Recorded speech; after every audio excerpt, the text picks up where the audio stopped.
Ayni vaqtda Corona Medline klinikasi jarrohlik bo'limida operatsiya jarayonlari ketmoqda. Hozirgi operatsiyamiz toshli xolestezin hamda varikosela operatsiyasi. Keling birgalikda kuzatamiz. Faqat jimlik saqlansin.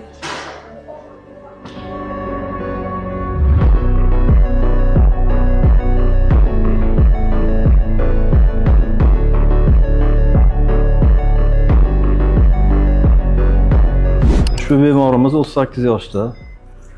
Corona Medline klinikasiga o'ng qovurg'a yoyi sohasidagi og'riqlar, epigastrik sohasidagi og'riqlar, ko'ngli aynishi, vaqti bilan qayd qilishi, ko'p zarda bo'lishi bilan hamda og'riqlarni o'ng kurak va o'ng yelka sohalariga uzatilish bilan shikoyat qilib kelgan. Bemor klinikada obyektiv, subyektiv, laboratoriya instrumental tekshirilib, surunkali o't tosh kasalligi, ya'ni kalkulus tashxisi qo'yildi va laparoskopik amaliyoti xolestektomiya amaliyoti bajarilmoqda. Endi bu kasallik hozir O'zbekistonda juda ko'p keng tarqalgan kasalliklardan biri bo'lib, surunkali holatda, o'tkir holatga o'tmasdan operatsiya qildirish tavsiya qilinadi. Buni juda ko'p og'ir asoratlari bor. Ularni oldini olish maqsadida bemorning holati qoniqarli bo'lgan paytda oldirish tavsiya qilinadi. Klinikamizda bunday operatsiyalar o'tkazish uchun barcha sharoitlar bor. Endi hozir ommalashgan, keng tarqalgan usullardan biri laparoskopik xolestektomiya, ya'ni kam jarohat yetkazib, ya'ni maloinvaziv operatsiya deymiz. O'tda kichik teshiklar bilan o't qopini o't toshlari bilan birga olib tashlash yo'lga qo'yilgan.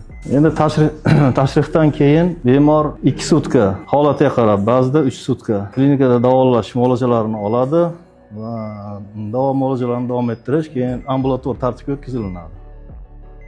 O't qopidagi toshlarni tushirishning imkoni yo'q. Siydik yo'llaridagina imkoni bor, lekin unda ham hammasini emas.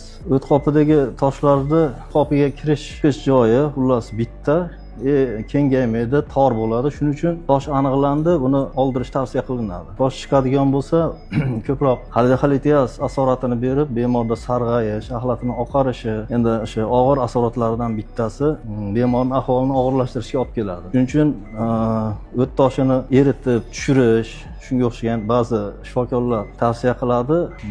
Bu narsa umuman mumkin emas. Endi o'tdagi tosh aniqlangandan keyin albatta udalение qilinishi kerak bu.